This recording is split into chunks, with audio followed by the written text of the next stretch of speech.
үндэсний статистикийн хороо мэдээлж байна.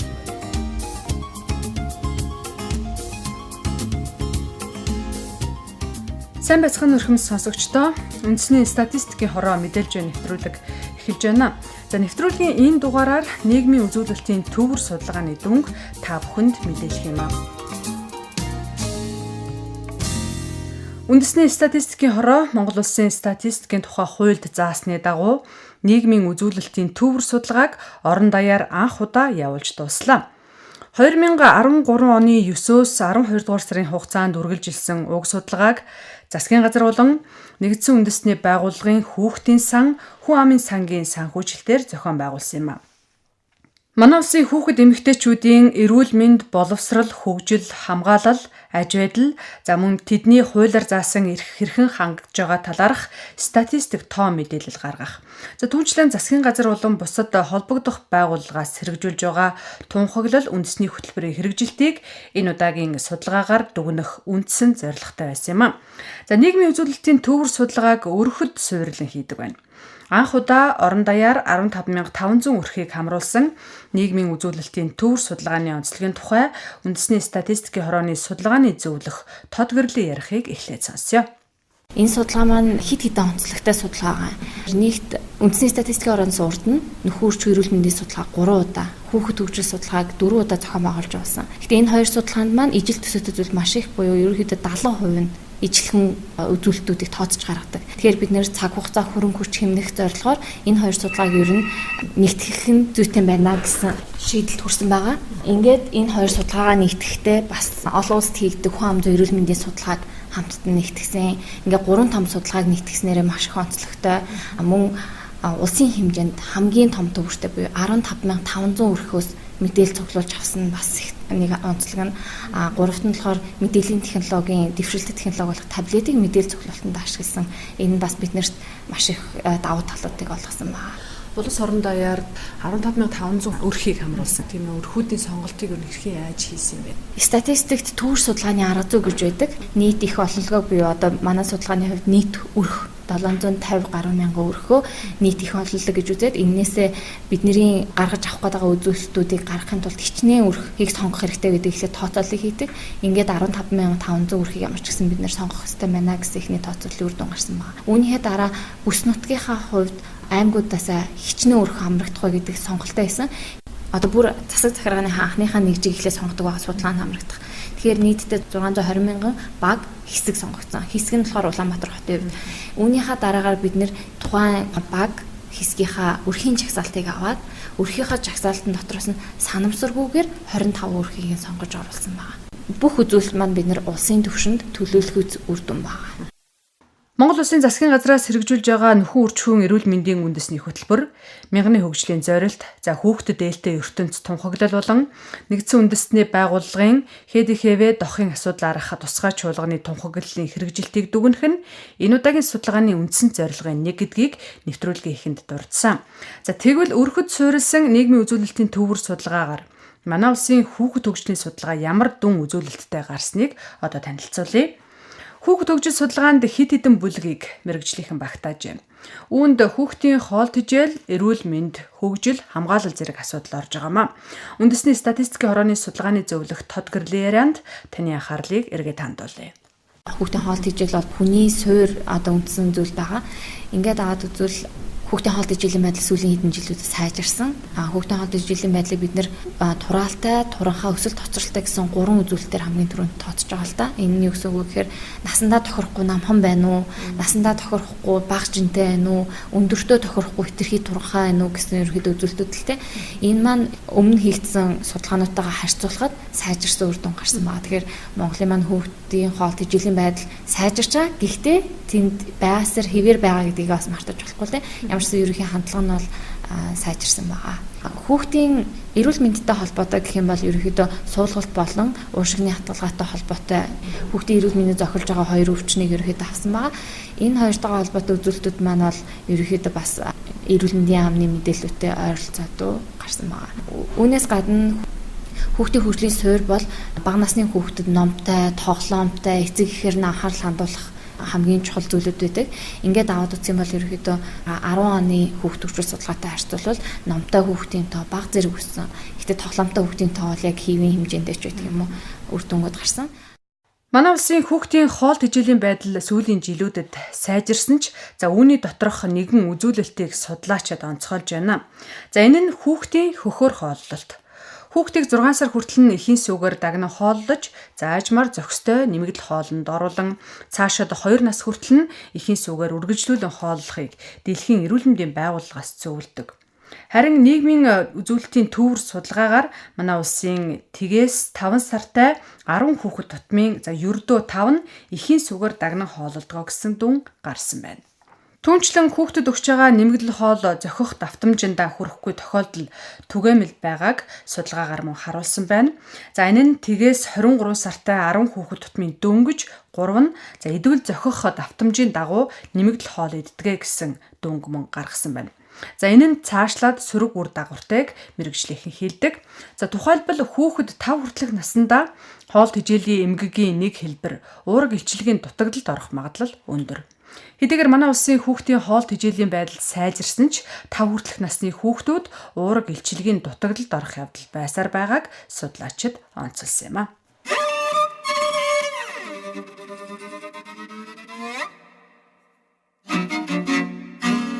Нийгмийн үзүүлэлтийн төвөр судалгаанд хүүхэд хамгаалалттай холбоотой олон үзүүлэлтийг багтаасны нэг нь хурдан морь унаач хүүхдийн асуудал. За хурдан морь унаач хүүхэдтэй холбоотой асуудлыг нийгэм олон талаас нь шүүмжилдэгч хаана дөрвтэй шийдэлт хүрээгүй байна. За тэгвэл статистикийн хорооноос явуулсан энэ удаагийн судалгаагаар 3 хүүхэд тутмын нэг нь 7-оос өмнөх наснда хурдан морь ундгаа гэсэн дүн гарсныг судлаач Тод Гэрэл ярьлаа. Хүүхэд хамгаал дээр бид нэр хэд хэдэн сонирхолтой үзүүлэлтүүдийг бас хүүхэд хамгааллын үзүүлэлтээр харсан байна. Анх удаага бид нэр морь унаач хүүхдийн талаар асуудлуудыг оруулж ирсэн. Өөрийнхөө улс орны онцлогийг тусгаад ерөнхийдөө Монгол улсын хэмжээнд морь унаач хүүхдийн дүр зураг нь ямар байдг юм бэ гэдгийг гаргах зорилготой. Ингээд аваад үзвэл 4-өөс 15 насны нийт хүүхдийн маань 5% нь судалгаанаас өмнөх ерөнхийдөө ойролцоогоор 1 жилийн хугацаанд хурдан морь унсан байна гэсэн үр дүн гарсан. За тэгвэл морь унсан хүүхдүүдийнхээ хувьд бид нэр давхар хэдэн настайгаас өрн морь унсан юм бэ?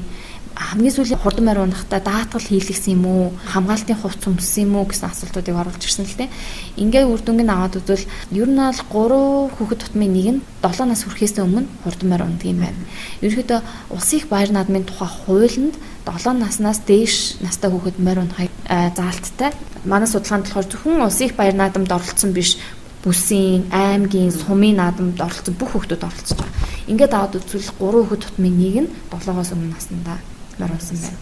Даатгал хийлгсэн байдлыг аваад үзэх юм бол 10 хүүхэд тутмын 6 нь даатгал хийлгсэн байгаа. Тэр ерөнхийдөө бас үлдсэн хувийн даатгал хийхийг хэрвээ осол гэмтэл төртөл ямар нэгэн хамгаалал авч чадахгүй гэдэг ерөнхийдөө дүр зураг бол гарсан байна.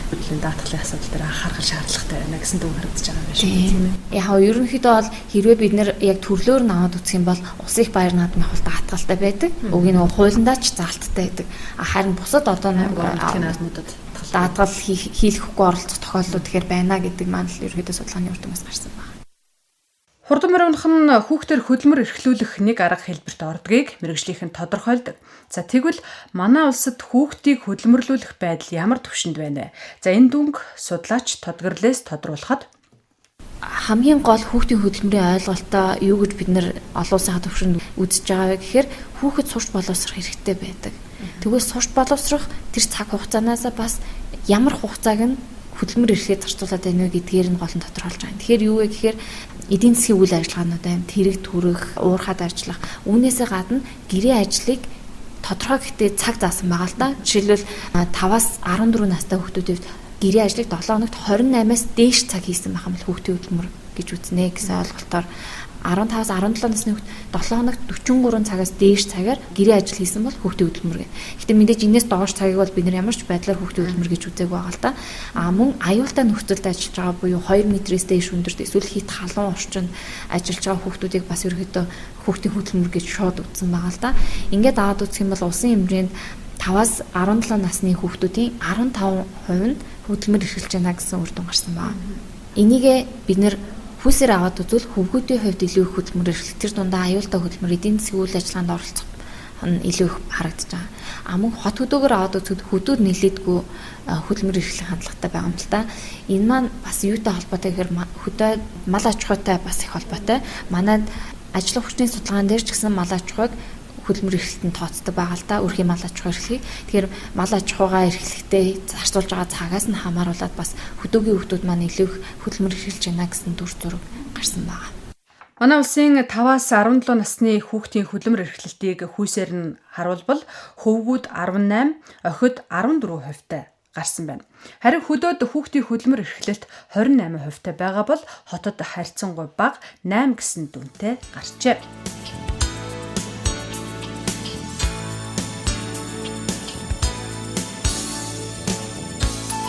Сонсогч та бүхэн үндэсний статистикийн хорооноос өнгөрсөн онд явуулсан нийгмийн үзүүлэлтийн төвөр судалгааны дүнг танилцуулсан нэвтрүүлэг сонсож байна.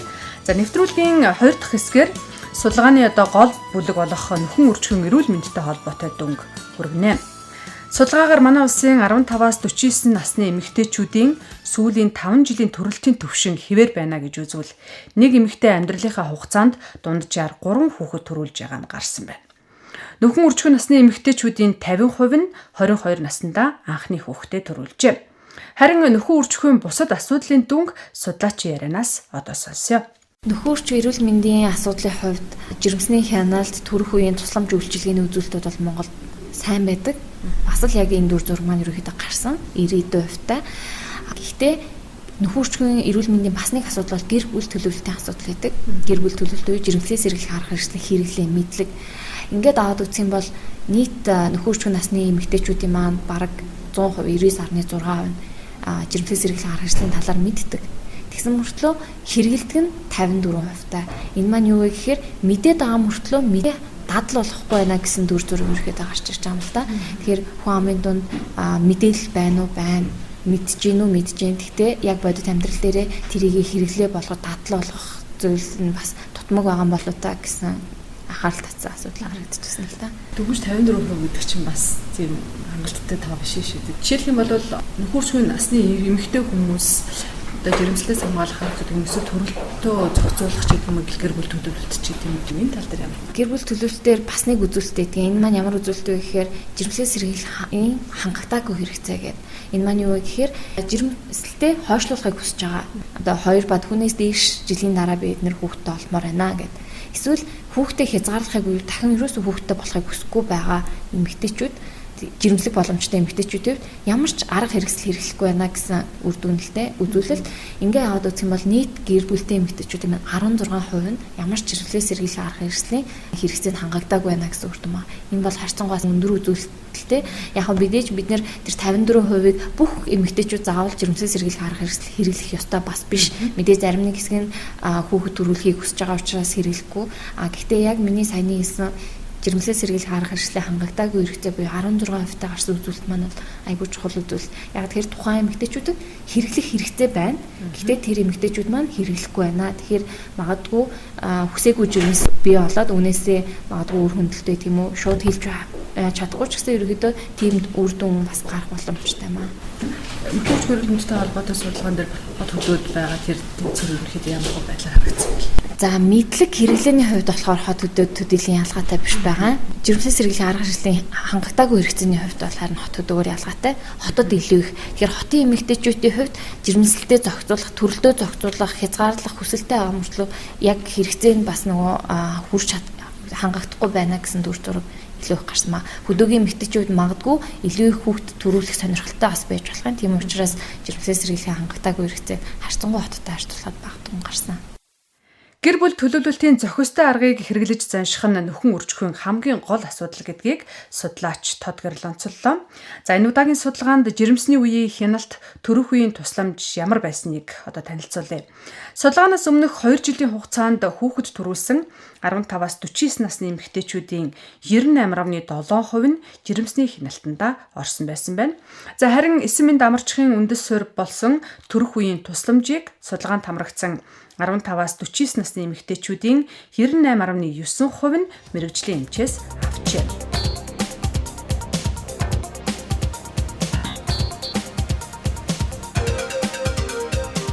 Нийгмийн үзүүлэлтийн төвөр судалгааны дараагийн том бүлэг нь хүн ам зүй эрүүл мэнд. За энэ судалгаагаар нийт хүн амын ХДХВ дохын талаарх мэдлэг, бэлгийн зан үйлийн талаарх үзүүлэлтийг гаргажээ. Хүн ам зүй эрүүл мэндийн судалгаа маань бол ерөнхийдөө статистикаас хийжсэн хүүхэд хөгжил хөрч эрүүл мэндтэй ер нь яг л адилхан судалгаа л та. Нэмэд нэг хэлэх үзүүлэлт нь болохоор ХДХВ дохын талаарх мэдлэг, хандлага, үүнтэй холбогдсон бас бэлгийн зан үйлийн асуудлууд байдаг юм л та. Энэ маань саяны хэлсэн 3 судалгаанд маань гурвууланд нь бас байдаг. Ингээ аваад үзэх юм бол хүн амын дунд бас л дох гэхээр хүн болгон мэдж байна.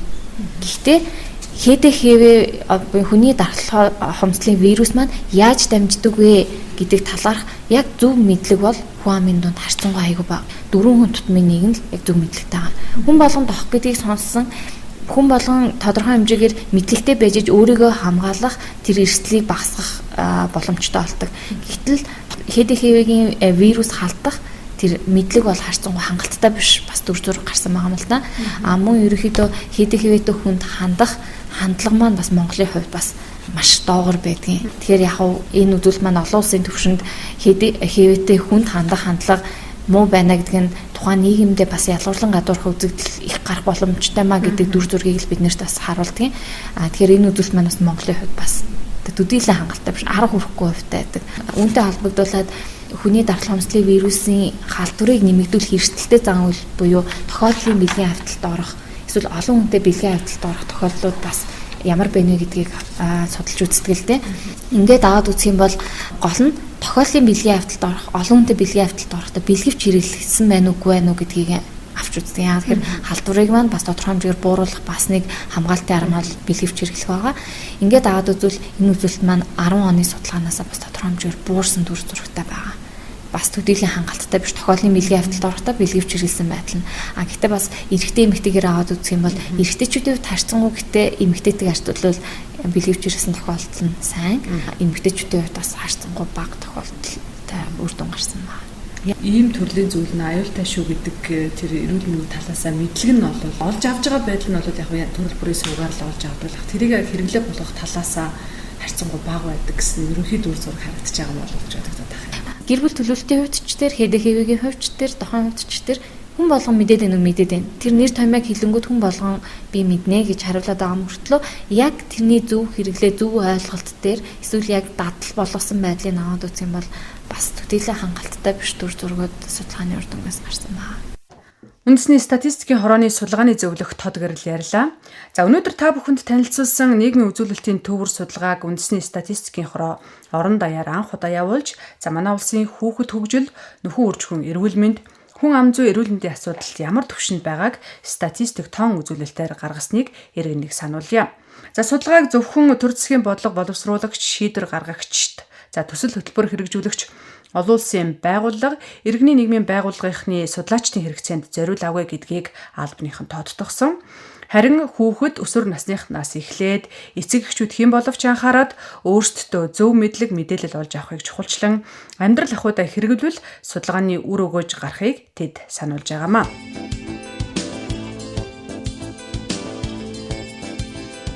Сонсогч та бүхэндээ нийгмийн үзүүлэлтийн төвөр судалгааны дэлгэрэнгүй үндэсний статистикийн хорооны WWCG NSO-ийн цахим хуудаснаас харж ашиглахыг зөвлөж байна. За үүнээс гадна судалгааны дүнг нэгтгэсэн нийгмийн үзүүлэлтийн төвөр судалгаа 2013 инфографик сэтгүүлийг үндэсний статистикийн хорооноос хэвлэж иргэдэд зориулан түгээхээр ажиллаж байна.